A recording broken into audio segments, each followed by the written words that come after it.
Ici Alexandre Boisvert et Christian Pomerleau, courtier hypothécaire commercial pour PMML. Aujourd'hui à Finance-moi ça! On va vous parler de financement d'inventaire de condos. Le pourquoi, le comment, le parce que, le avec qui, ce qu'on met dedans à l'extérieur. Mais avant, la question Finance-moi ça!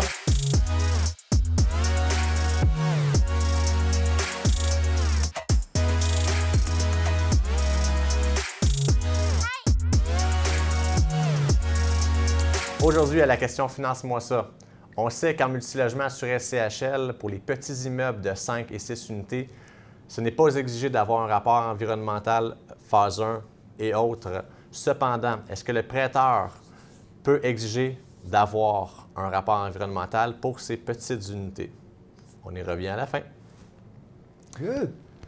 Donc, Christian, toi qui es expert du financement d'inventaire de condos, parle-nous un peu, donne-nous une description sommaire de qu'est-ce que c'est le financement d'inventaire de condos. OK. En fait, l'inventaire de condos, c'est qu'il y a des promoteurs puis des constructeurs qui ont mis des gros projets. Tu sais, il y a à peu près 10-12 ans, il y avait beaucoup de promoteurs, ou même quinzaine d'années, qui construisaient du condo. Là, ils font plus de condos locatifs, mais le condo qui est mis en vente, des fois, peut prendre un petit peu de temps pour s'épurer à la fin. Effectivement. Alors, l'objectif, c'est un promoteur qui est vraiment qui est en mouvement, qui est en croissance. Il veut avoir son argent le plus vite possible afin de justement pouvoir prendre son argent et faire un autre projet. Exact. Et l'argent est jamais là-dedans. Alors, c'est pour sortir le cash. Quand on dit que l'argent est jamais, c'est souvent parce que c'est en fin de projet, il reste quelques unités, puis le profit est là. Exactement. Dans ces unités-là. Oui. Excellent. Oui, totalement, parce que le promoteur, souvent, a usé de son argent, puis là, il attend à la fin, les 5-6 dernières unités, c'est là que tout l'argent est. Puis là, il est déjà sur un autre projet. Tu sais, souvent, le promoteur, il est déjà ailleurs là, quand il est rendu à la vente. Effectivement. Fait que c'est pour sortir l'argent de là, s'en aller tout de suite dans le prochain projet. Alors, tu sais, les clients cibles pour ça, Alexandre, c'est vraiment les promoteurs des constructeurs en partant. C'est des promoteurs qui sont en croissance, qui ont au moins 75 de leurs unités qui sont vendues. Donc, il reste un 20-25 Exactement. d'inventaire D'inventaire qui est invendu. Puis là, ils veulent les liquider. Ils veulent pas nécessairement les liquider, mais ils veulent les vendre.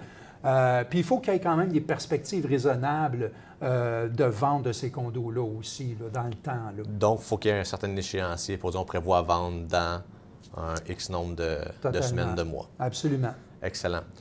Puis tout ça, le financement d'inventaire de condos, c'est un peu moins commun que qu'est-ce qu'on peut voir, le financement de multilogement. Comment ça fonctionne? Qu'est-ce que ça prend? Bien, en fait, premièrement, c'est comme dans le multilogement ou dans le commercial, on analyse, c'est toi et moi, là, on analyse des dossiers là, constamment, fait qu'on prend un dossier, on va l'analyser dans sa totalité. Bien, particulièrement pour ça, ce qu'on va faire, c'est qu'on va regarder le nombre d'unités qu'il y a au total dans le projet. On va regarder combien sont vendus, fait qu'évidemment, ça nous dit combien il reste à vendre. Il faut étudier un peu combien de temps ça a pris pour vendre ces unités-là. Fait qu'on se trouve à faire des profils de comment la construction s'est passée puis comment s'est libéré ces condos-là. Puis évidemment, bien, on va prendre un rapport d'évaluation d'un évaluateur agréé qui va venir nous donner quel montant il reste en réalité, quelle est la valeur des unités restantes. OK, excellent. Donc, disons qu'il nous reste une dizaine d'unités. On va analyser chaque unité séparément. Puis il va y avoir une valeur attribuée à chaque unité, puis le total de ces unités-là va nous donner, exemple, le montant de financement qu'on va aller chercher ou la valeur du financement qu'on va pouvoir avoir. Exactement. Excellent, excellent. Puis justement, parlant de ça, quelles sont les conditions qu'on peut retrouver dans un financement d'inventaire de condo, que ce soit un ratio prêt-valeur, taux d'intérêt, tous les autres aspects qu'on connaît bien? Parfait. Au niveau du ratio prêt-valeur, on va parler de 50 à 65 environ du rapport d'évaluation. Parfait. Je vais revenir à ça parce qu'il y a un petit truc là-dedans. Excellent. 50 à 65 j'ai déjà vu 75 OK? Donc, ça, c'est étiré. Généralement, un constructeur qui est très, très connu, qui a un bon track record, puis qui sait qu'il va liquider ses unités rapidement, on peut aller jusqu'à 75 souvent de projets, excuse-moi de t'interrompre, de projets aussi connus ou médiatisés ou publicisés. Là. Exactement, c'est ça. Puis souvent, bien, les périodes de temps de ces prêts-là, c'est des périodes de 12 à 24 mois. OK. Le taux, souvent les gens nous demandent le taux, ça dépend vraiment du projet, ça dépend de la force des clients, de la force du projet, de la vitesse, tout ça. Fait que le taux, c'est souvent prime, c'est un taux préférentiel, plus ça peut être 1, 1,5, 2,5, 3.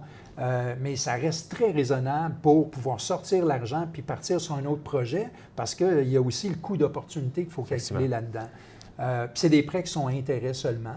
Et mieux que ça, souvent, on peut bâtir la réserve d'intérêt littéralement. À même le financement. À même le financement. Des fois, c'est une exigence et d'autres fois, on peut le demander. OK, donc tout payable à la fin, capital d'intérêt, payable à terme.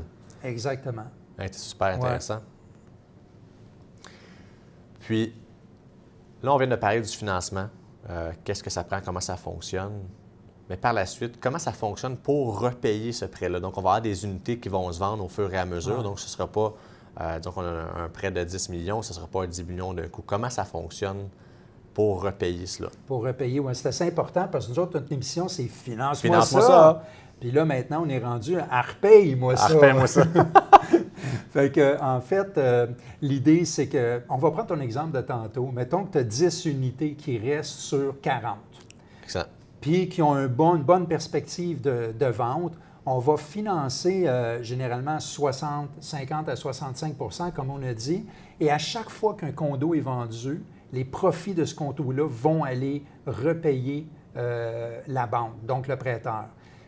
Il y a des prêteurs qui prennent littéralement 100 % des profits. Donc 100 % du produit de la vente. Exactement, du produit de la vente.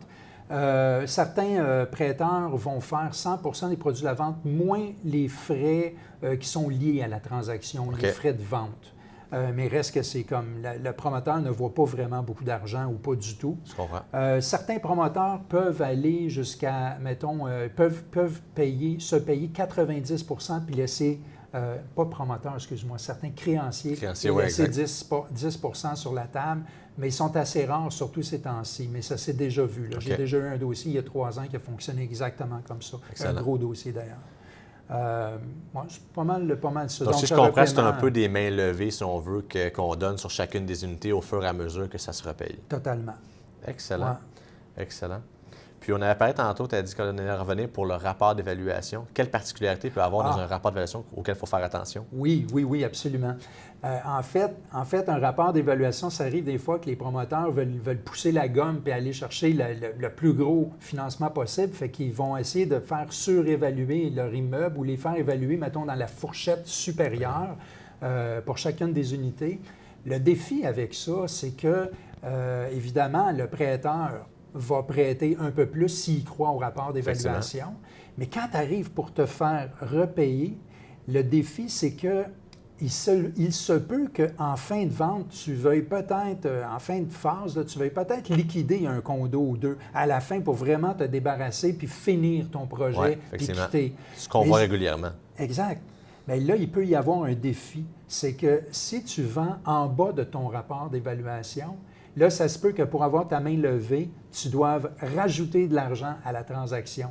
Fait que le promoteur il va recevoir tant de la vente, le donner au prêteur, mais eux autres vont aller chercher, mettons, tantôt mon 90 % du rapport d'évaluation. Fait que pour avoir la main levée, le promoteur est obligé de rajouter de l'argent au prêteur pour pouvoir avoir sa quittance là-dessus. C'est une différence, dans le fond, qui peut arriver entre le prix de vente et la valeur déterminée au rapport d'évaluation pour le financement. Exactement.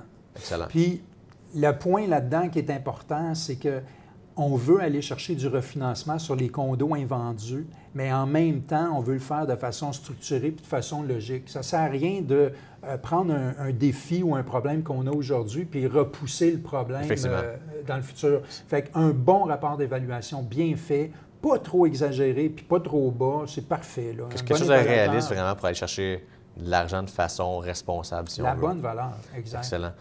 On a parlé de montant de financement pour le repaiement et tout ça. Qu'est-ce qui arrive si, disons, on ne rencontre pas les délais de notre échéancier? Disons qu'on avait dit, on croit qu'on va vendre nos 10 unités restantes à l'intérieur de 12 mois. Ouais. Si on arrive à la fin du 12e mois, qu'est-ce qui se passe?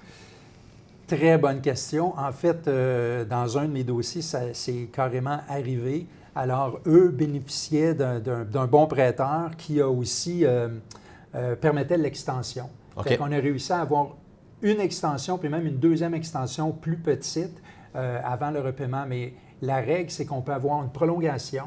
On peut avoir un rappel du prêt. Le créancier pourrait dire, bien, écoute, là, je rappelle mon prêt. Tout simplement, il n'y a plus confiance ou... ça pourrait. C'est plutôt rare parce que je dirais, il peut y avoir littéralement un refinancement aussi, mais c'est plutôt rare qu'ils vont rappeler le prêt parce qu'en réalité, ils sont pognés eux autres mêmes avec la patate chaude. Ça met tout le monde à risque. C'est ça. Excellent. Fait que le banquier ne veut pas se ramasser avec des condos. Fait que généralement, si le promoteur s'assoit et il joue une bonne game, ben il va y avoir une prolongation, puis finalement, ben, il va y avoir solution. C'est un bon courtier aussi. Exactement, un bon courtier, effectivement. Excellent. Merci beaucoup, Christian. Ouais. C'était super, super intéressant. J'espère que vous avez apprécié aussi. On vous invite aussi d'ailleurs là, à nous poser vos questions, soit par rapport là, au sujet présent qui était le financement d'inventaire de condo ou toute autre question que vous pourrez avoir par rapport au financement de multilogement, construction, inventaire de condo. Puis Geneviève aussi, notre directrice média ici, bien, elle nous a dit de partager sur les réseaux sociaux. Exactement. Donc, n'hésitez pas à aimer la vidéo, à les partager, d'en parler également. Et maintenant, pour revenir à la question du départ, la question « Finance-moi ça ». Je vous rappelle la question initialement. On sait qu'en multilogement, le financement de 5-6 unités, la SCHL et plusieurs prêteurs ne requièrent pas d'avoir un rapport environnemental, phase 1 et autres. Mais est-ce que le prêteur peut exiger d'avoir un rapport comme tel? Bien, la réponse est oui, totalement. Parce que, en fait, c'est le prêteur qui prend le plus gros du risque. Fait qu'il a le droit à pas mal toutes ses propres règles. C'est à nous, comme clients, de décider de le prendre ou pas, mais le prêteur, totalement. S'il a raison de croire qu'un immeuble pourrait avoir subi de la contamination, ça pourrait être à cause de sa localisation géographique, ça peut être aussi à cause du passé, peut-être que l'immeuble a eu un changement au niveau de son énergie, au niveau du mazout. Exactement, ça avait un ancien réservoir, ces choses-là. Ou un voisin qui était en amont, était un nettoyeur à sec, qui utilisait du chimique. Même une station-service à proximité, ça peut être le cas. Totalement. Excellent, excellent. Puis même aussi, Christian, je ne me trompe pas, les deux, on l'a vécu, c'est possible aussi, ça arrive très souvent que des clients vont demander l'expertise d'une firme environnementale pour leur immeuble, même si ce n'est pas nécessaire, pour avoir un rapport environnemental, pour eux se rassurer. Puis, dans le fond, être sûr et certain qu'il n'y ait pas de problème, soit présent ou même futur pour leur immeuble. Bien, ça les protège pour une vente future, effectivement. Exactement. Ouais. Good. Donc, on vous remercie beaucoup. Encore une fois, aimez la vidéo. Partagez-le, parlez-en. On se revoit dans une autre émission de Finance-moi ça!